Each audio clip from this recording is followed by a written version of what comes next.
feel like it's really just more important to try to represent our people in a way that is moving enough to capture the imaginations of the people who are listening. I think a lot of the problem is that a lot of people don't really know what's going on here, and that's why I think it's important that we're sending people that are, that are on the front lines, people that are really familiar with what's going on here. And I think that that's really, that's our purpose, is to be able to share stories and share experiences and perspectives that humanize the issue in a way that makes people empathetic to our struggle. So it's really where I'm at. I hope to capture the hearts and minds of the people who are listening, and hopefully something good will come out of it. How well prepared are you? Right.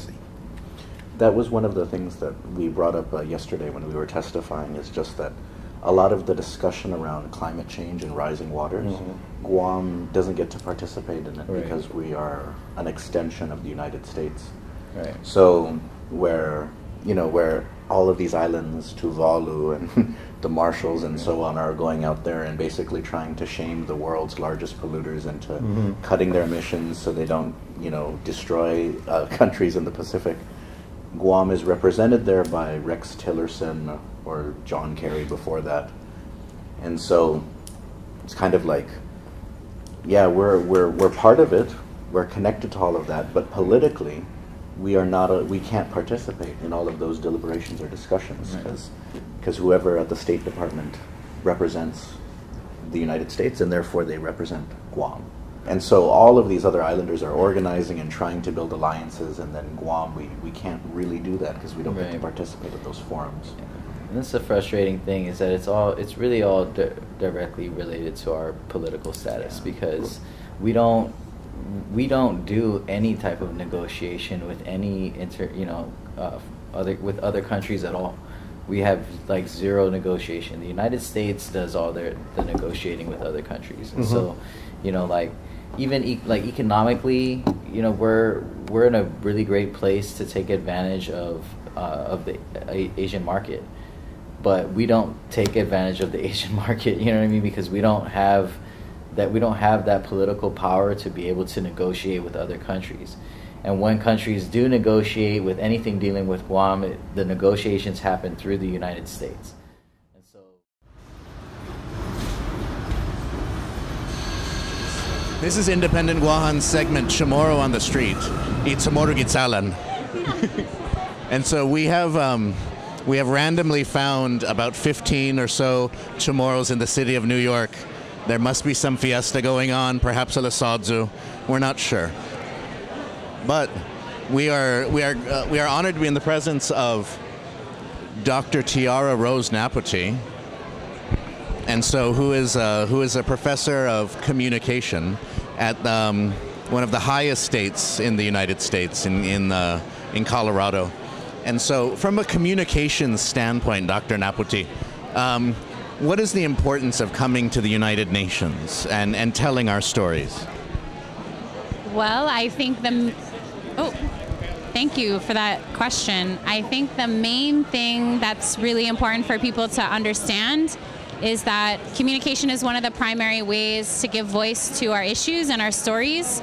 And that's extremely important because we usually don't have very many folks representing our issues, even though they impact so many of us. The United Nations in particular is a forum that does provide some particular kinds of spaces for us to give our testimonies and to petition to some of the administering powers of the world that maintain the 17 non-self-governing territories. So it's also very important for that very reason to give voice, but give voice in this particular kind of forum that has the promise and the possibilities of decolonizing the world's remaining territories. So we'll just hold it now, and then you can all put your energy. Oh wait, back row, sorry. Moag. Awesome. Fide, Tauta Guahan, Guahu Si Victoria, Lola Leon Guerrero, Gaigi Ham Gi United Nations. Today we are at the United Nations. We're going to all testify before the Special Political and Decolonization Committee. And we're also bringing the flag of Guam to tell the UN that we're ready for it to hang right behind us, where it belongs with all the other nations of the world.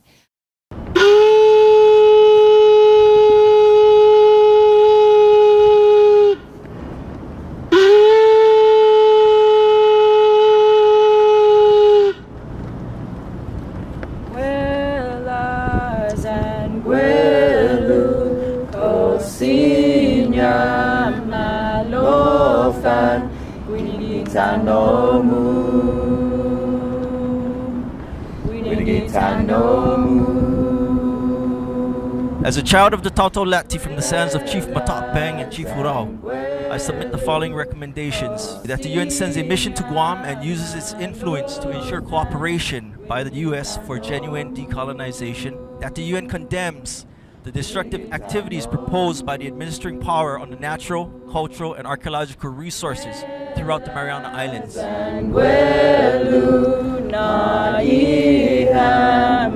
The U.S. Department of Defense is both the nation and the world's worst polluter. There are 95 toxic sites on Guam's military bases. This deplorable situation is in blatant violation of Resolution 57/140 that calls to terminate such activities and to eliminate the remaining military bases. However, the administering power has been engaged in massive military buildup and hyper-militarization of our lands. There is no respect for the environment, as the U.S. plans to destroy over 1,000 acres of limestone forest, a distinctive and irreplaceable formation. These military plans will also contaminate our island's largest source of drinking water for their security interests, and again, all without our consent. We do not begrudge anyone who has come to Guam seeking a new life, but the government of the administering power has recently come to use the diversity of the island as a means of depriving the Chamorro people of their basic human rights. In the past year, federal courts and agencies have begun to try to erase the rights of Chamorros in their own land. War is a memory over our island. It is acted out when the administering power conducts training and testing, words which mean they are using explosives in our ocean, building firing ranges over the lands where our ancestors raised villages. In order to colonize the land, one must colonize the minds of the people. The miseducation of our people has worked to marginalize our language, beliefs, history, and practices in spaces of learning to near invisibility. More of Guam's ancestral lands have been taken from the indigenous Chamorro people to be used for firing ranges, detonation testing, and training. Sacred lands have been taken, not given, and transformed into unrecognizable premises of development that are alien to our land. The people of Guam only need the opportunity to close the distance between our past and future to flourish. United States militarization and occupation has removed Chamorros from spiritually connecting to their history and being forced to relocate to other regions due to economic situations and lack of resources.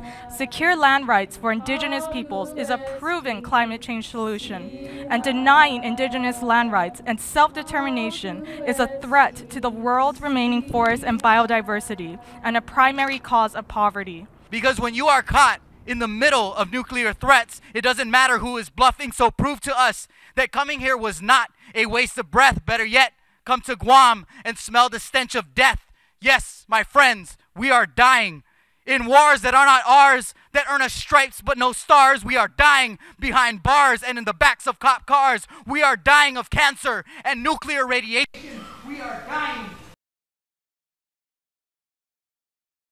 4 generations of our people have come before the United Nations pleading for your intervention. So as you hear the dismal realities of our island home, we ask that you do something different. We ask that you focus on the specific actions that can be taken by the United Nations and this esteemed committee to bring about change and resolution to the question of Guam.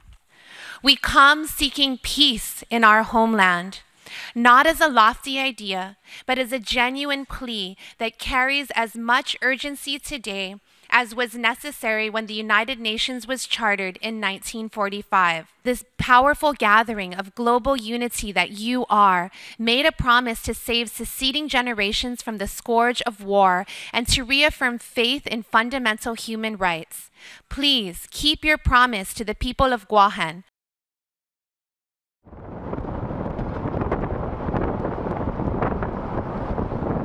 pre-World War II, we were like almost 90% self-sufficient, and then after World War II, now we're like importing 90% of our food. And so, you know, our people suffer from the highest rates of non-communicable diseases, you know, incarceration, poverty, drug addiction, violence. So, well, I think your ally is Puerto Rico. Right. An alliance between the different islands, at least countries, that have your status. That's quite different. And I think if I'm you, I'm saying, you know, we've got the same sorts of problems, and let's prevent them rather than finish up with them.